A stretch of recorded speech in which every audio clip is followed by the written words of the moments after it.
wabarakatuh. Terima kasih Bapak-bapak, Ibu-ibu yang telah meluangkan waktunya untuk bersama-sama dengan kami dalam kegiatan presentasi dengan tema aksi nyata budaya positif modul 1 dan 4. Sebelum saya mempresentasikan, saya mengucapkan marilah kita sama-sama bersyukur kehadirat Allah Subhanahu wa taala yang telah memberikan kita nikmat kesehatan, kesempatan sehingga kita bisa berkumpul di tempat ini dalam rangka mengikuti kegiatan bahagian dari guru penggerak, dan semoga apa yang sudah kita lakukan pada kesempatan ini dapat bernilai ibadah di hadirat Allah Subhanahu wa taala. Salawat dan salam senantiasa tercurahkan kepada junjungan kita Nabi besar Muhammad SAW, kepada para keluarga, dan insya Allah kita sebagai umat akhir zaman tetap konsisten untuk senantiasa melanjutkan dakwah baginda Rasulullah SAW. Bapak Ibu yang kami hormati, ya, pada kesempatan ini sekali lagi saya melakukan aksi nyata dalam kegiatan ataupun tugas dari guru penggerak dengan judul aksi nyata budaya positif pada modul 1.4. Bapak Ibu, ya, ini kata-kata yang bisa saya ucapkan pada kesempatan ini. Selamat datang para Bapak Ibu guru hebat. Perubahan tidak akan terjadi tanpa disertai sebuah gerakan bersama, kolaborasi, saling mendukung dalam upaya mewujudkan budaya positif di lingkungan sekolah. Ya, Bapak Ibu, perkenalkan, ini nama PP saya sekaligus fasilitator saya, di mana fasilitator saya Ibu Malania SPD MPD. Kemudian Bapak pengajar praktik saya Pak Munandar SPD. Lanjut. Ya, sebagaimana pada tema pertama di awal tadi, hari ini saya akan mempresentasikan tentang konsep utama pada modul budaya positif. Ya, jadi pada modul budaya positif ini kurang lebih ada 7 yang harus kita pahami bersama.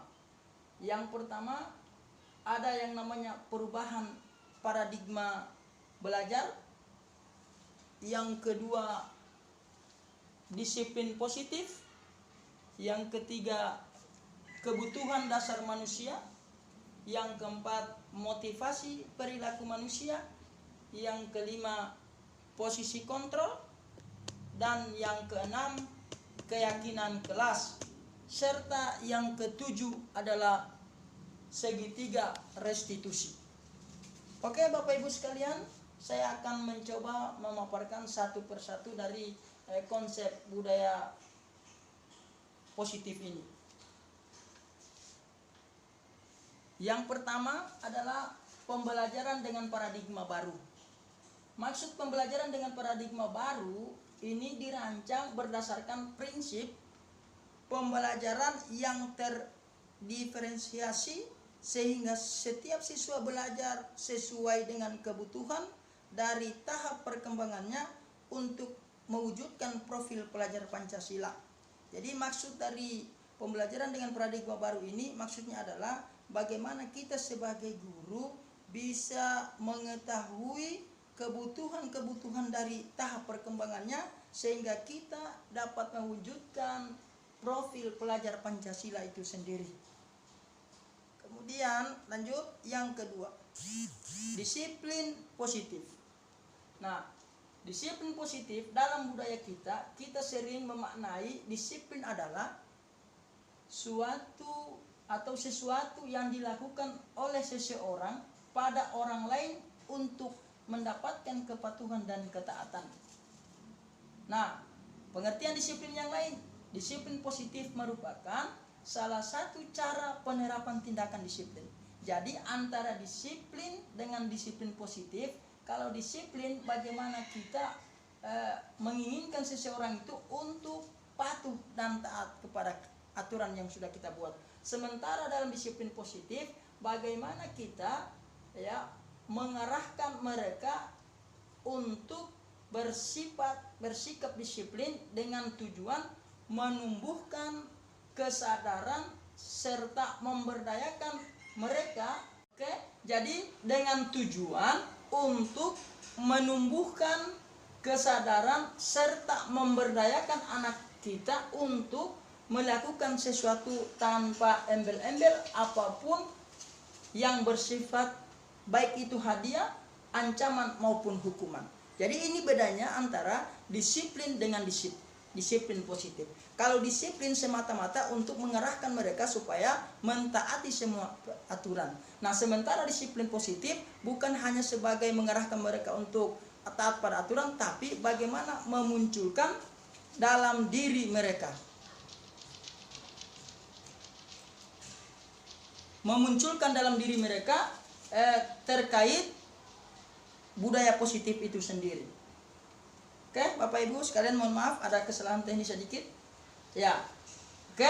Nah, tugas kita sebagai guru untuk apa, Ibu? Sekalian untuk menerapkan budaya positif.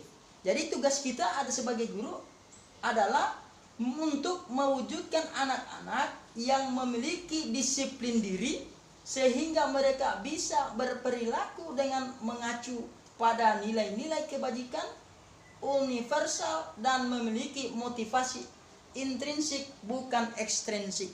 Intrinsik di sini dalam artian bagaimana memunculkan kesadaran dalam diri mereka itu sendiri.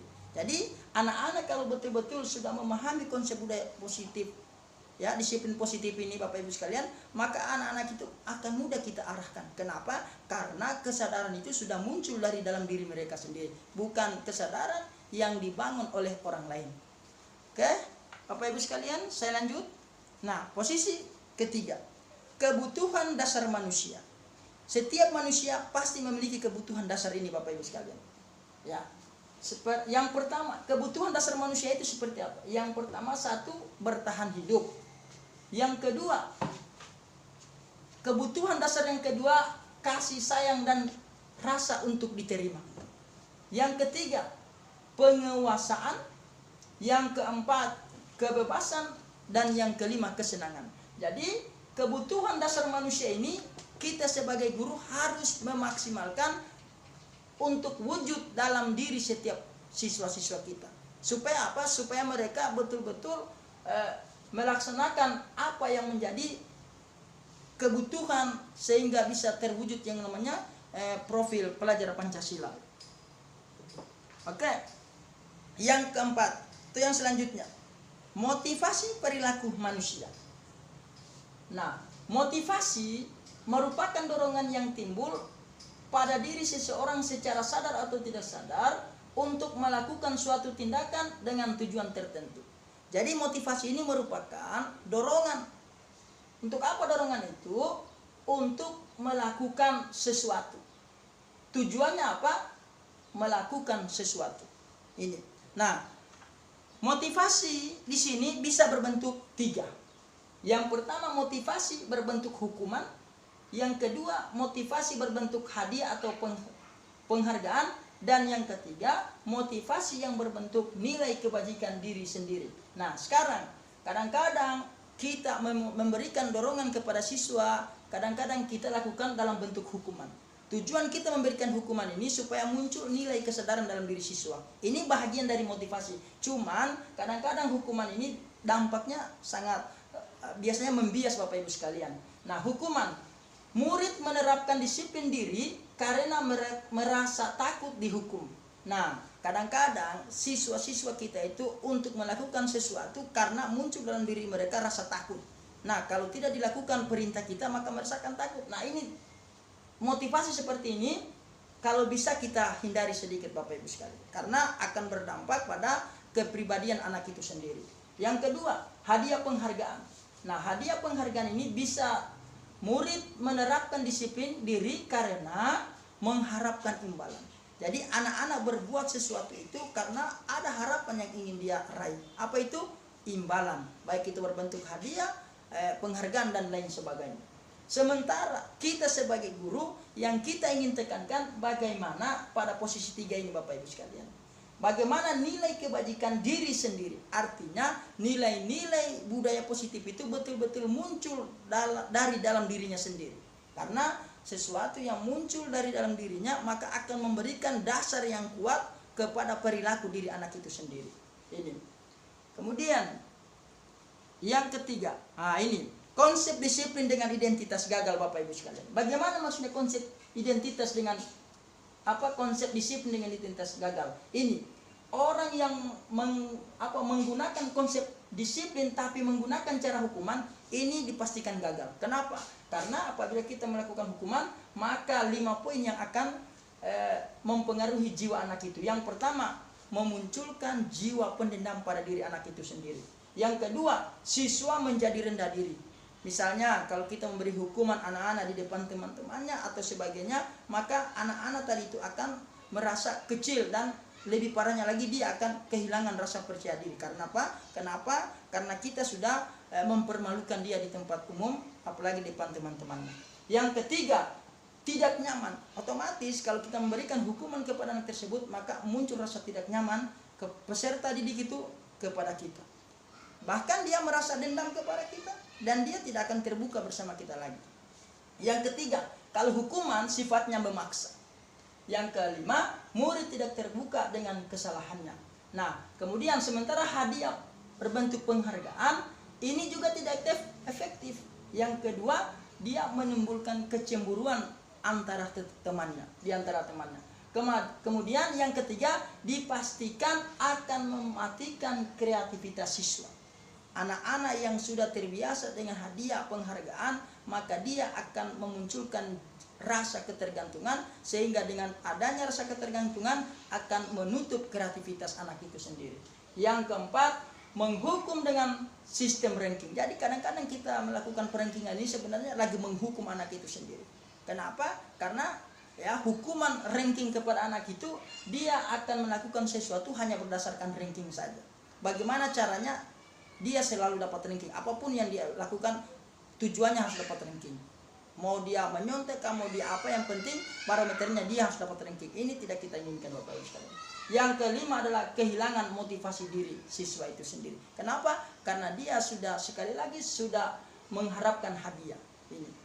Oke, selanjutnya konsep disiplin dengan identitas sukses. Ini yang kita maksud, Bapak Ibu sekalian. Bagaimana kita memberikan konsekuensi kepada anak. Konsekuensi ini dalam pengertian sederhana kita adalah risiko. Kapan dibuat konsekuensi, Bapak Ibu? Konsekuensi dibuat pada saat kita mungkin tatap awal di kelas, atau baru masuk di kelas, kita buat semacam aturan kelas yang sifatnya mengikat kepada para siswa itu sendiri. Dikenal dengan budaya positif tadi, nilai-nilai positif. Nah, untuk apa konsekuensi? Penguatan jangka pendek, kemudian stimulasi respon, kemudian siswa menghargai dan menghormati peraturan.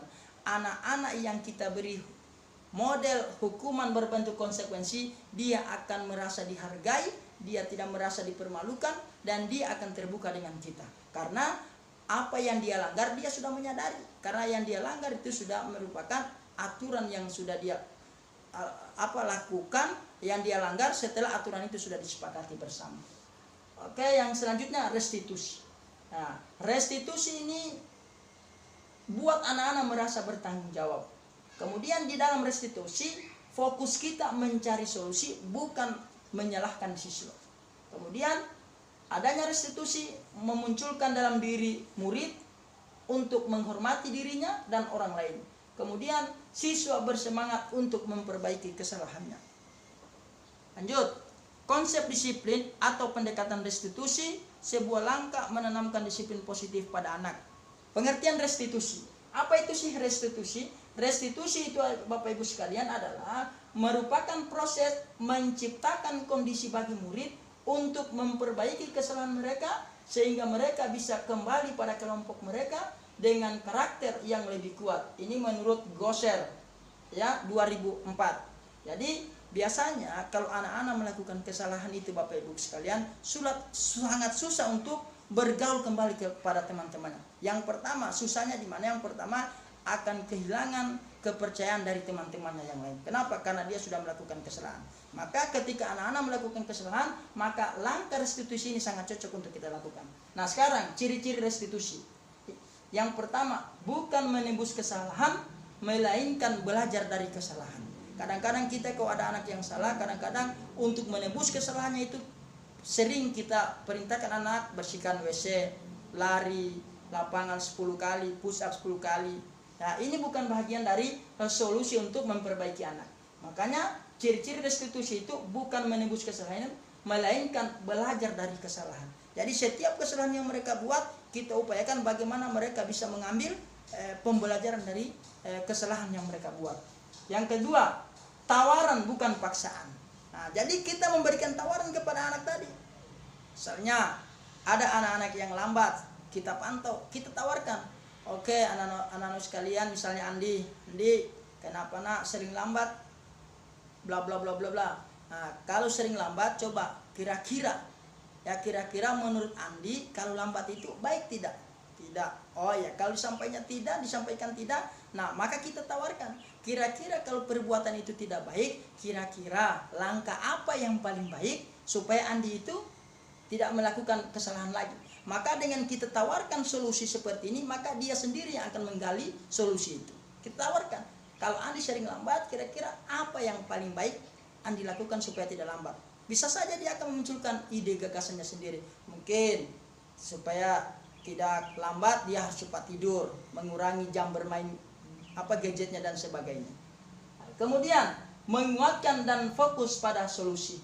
Jadi ciri-ciri restitusi itu Bapak Ibu sekalian, fokus menyelesaikan masalah. Ya, kita carikan solusinya. Apa solusi terbaik bagi anak-anak yang bermasalah? Solusi ini yang pertama tidak menyakiti hati perasaan siswa. Ya, yang terpenting beri dorongan kepada siswa agar dia betul-betul merasa bersalah, kemudian bisa bertanggung jawab atas kesalahan yang dia perbuat. Oke, lanjut. Nah, perbedaan ini Bapak Ibu sekalian, contoh kasus siswa sering lambat datang ke sekolah.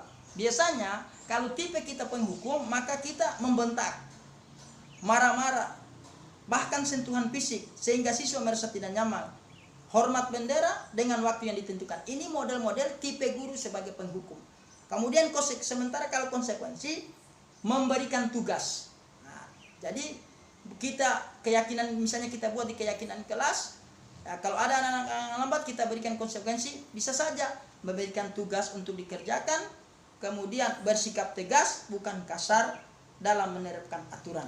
Yang ketiga adalah restitusi. Jadi kalau restitusi itu Bapak Ibu sekalian, kalau ada anak yang lambat misalnya datang ke sekolah, langkah pertama yang kita lakukan, tanyakan dulu keyakinan kelas. Keyakinan kelas di sini dalam artian apa yang sudah kita sepakati minggu lalu anak sekalian. Misalnya kalau datang lambat, kemarin kan sudah kita sepakati kalau anak yang lambat itu akan berdampak seperti ini. Nah, ini. Jadi kita tanyakan kembali, apa keyakinan kelas yang sudah kita sepakati kemarin? Tidak boleh lambat Bapak. Kenapa sekarang dibuat? Ya, kemudian bersikap terbuka. Nah, jadi kalau kita melakukan model restitusi, maka guru itu bersifat terbuka sehingga siswa merasa nyaman untuk menyelesaikan masalahnya. Ya, kalau kita sudah terbuka dengan anak-anak, itu siswa akan mudah masuk ke kita. Sehingga dengan masuknya siswa dengan mudah, maka kita juga akan mudah untuk menggali apa-apa yang menjadi permasalahan siswa itu sendiri. Lanjut Bapak Ibu sekalian. Nah, ini yang kelima, posisi kontrol restitusi. Nah, ini kita harus paham semua ini Bapak Ibu sekalian.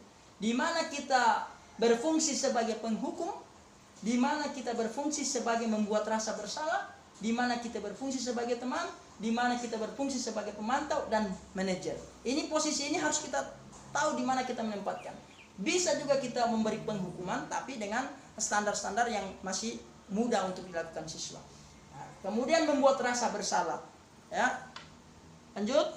Nah, contoh kasus siswa yang lambat mengikuti upacara bendera. Misalnya, kalau tipe seorang penghukum, biasanya muncul kata-kata dari mulut seorang guru, biasanya patuhi aturan sekolah, terus berdiri dengan barisan berbeda dari teman-temanmu. Ini tipe-tipe guru yang selalu memberi hukuman. Nada bahasanya keras, kasar, ya, yang diwujudkan dari contoh di atas ini. Patuhi aturan sekolah. Terus berdiri dengan barisan berbeda dari teman. Kemudian sementara kalau model kontrol membuat rasa bersalah, itu biasanya bahasanya lemah lembut Bapak Ibu sekalian.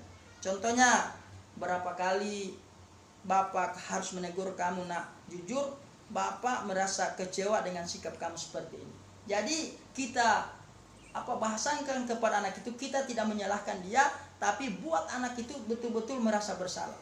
Sampaikan terus terang, di kelas ini kau yang paling Bapak banggakan, tapi pada kesempatan ini jujur Bapak merasa kecewa dari apa yang sudah kau buat, nak. Ya, tawarkan itu. Jadi dengan bahasa kita seperti ini, maka anak-anak memunculkan rasa bersalah dalam dirinya. Kemudian bersikap teman. Di sini. Jadi berdampingan dengan siswa itu kadang-kadang kita juga bisa memunculkan jiwa teman ini, supaya tidak ada rasa-rasa rasa takutnya siswa kepada kita. Kalau muncul rasa takut siswa kepada kita, biasanya siswa itu tidak terbuka. Dia punya potensi, tapi dia tidak akan keluarkan potensinya itu. Kenapa? Karena merasa takut dengan kita. Kemudian yang keempat, pemantau. Kalau pemantau ini biasanya dia konsekuensi dengan aturannya. Pemantau, dia melakukan apabila ada anak yang salah, dia berpegangan pada aturan. Misalnya kalau anak-anak yang lambat, tahu tidak aturan di sekolah seperti apa? Tidak tahu, ini aturan di sekolah. Jadi dia melakukan konsekuensi kepada anak-anak bertetapan dengan aturan. Apa yang diterapkan di aturan itu yang akan dia laksanakan.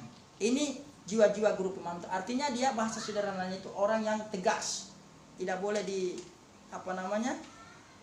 embel-embel yang lain. Kemudian manajer. Kalau manajer, apakah kamu tahu kesalahanmu, nak? Kira-kira bagaimana kamu akan memperbaiki kesalahanmu? Jadi jiwa manajer ini, kita memberikan saran, solusi kepada anak-anak. Kalau dia melakukan kesalahan, misalnya lambat upacara bendera, maka kita tawarkan, tahu tidak, nak, kesalahanmu hari ini? Tahu. Kira-kira kalau tahu, bagaimana solusi yang bisa Andi perbaiki? Dengan bahasa seperti ini akan memudahkan siswa untuk mencari solusi itu sendiri. Kemudian, ini keyakinan kelas. Jadi keyakinan kelas bermakna membuat suatu kesepakatan bersama tentang aturan yang memiliki nilai untuk dilaksanakan. Mengapa ada aturan tentang penggunaan helm saat mengendarai kendaraan? Ya, kenapa orang harus memakai helm? Karena mereka yakin dengan memakai helm dalam berkendaraan, apabila jatuh aman kepala. Mengapa seragam siswa SMA harus berwarna putih abu-abu? Ya, tujuannya supaya seragam. Ini keyakinan kelas yang kita bangun, kita buat. Langkah-langkah membuat keyakinan kelas. Yang pertama, berdiskusi tentang peraturan sekolah antara guru dan murid. Kita berdiskusi, Bapak Ibu sekalian, di kelas kita dengan siswa. Apa keyakinan kelas yang akan kita bangun di kelas? Kemudian setelah kita diskusi, maka rumuskan peraturan menjadi keyakinan kelas. Kalau sudah dibuat, maka dituliskan di mading kelas. Misalnya tentang disiplin waktu, saling menjaga kebersihan dan keindahan, kemudian saling membantu dan bekerja sama. Kemudian ada juga ini adalah segitiga restitusi. Segitiga restitusi itu menstabilkan identitas kita. Semua akan melakukan hal terbaik yang bisa kita lakukan. Kemudian validasi tindakan yang salah, kemudian menanyakan keyakinan kelas. Contoh menyelesaikan kasus dengan model segitiga restitusi.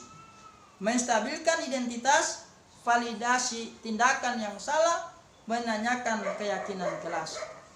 Kesimpulan, Bapak Ibu sekalian, kesimpulan dalam menerapkan disiplin positif, harusnya setiap guru memiliki standar kepribadian, profesional, teladan, sosial yang tinggi. Artinya guru harus mampu memposisikan dirinya pada posisi kontrol saat ini. Sehingga dengan memilih posisi kontrol yang baik, maka kita dapat mewujudkan budaya positif di lingkungan sekolah kita. Demikian, mungkin itu saja yang bisa saya sampaikan pada kesempatan ini. Terima kasih. Ada satu bahasa yang menjadi moto dalam guru penggerak adalah tergerak, bergerak, dan menggerakkan. Oke, sekali lagi terima kasih Bapak Ibu sekalian atas perhatian. Mohon maaf atas kekurangannya. Saya akhiri. Assalamualaikum warahmatullahi wabarakatuh. Alhamdulillah.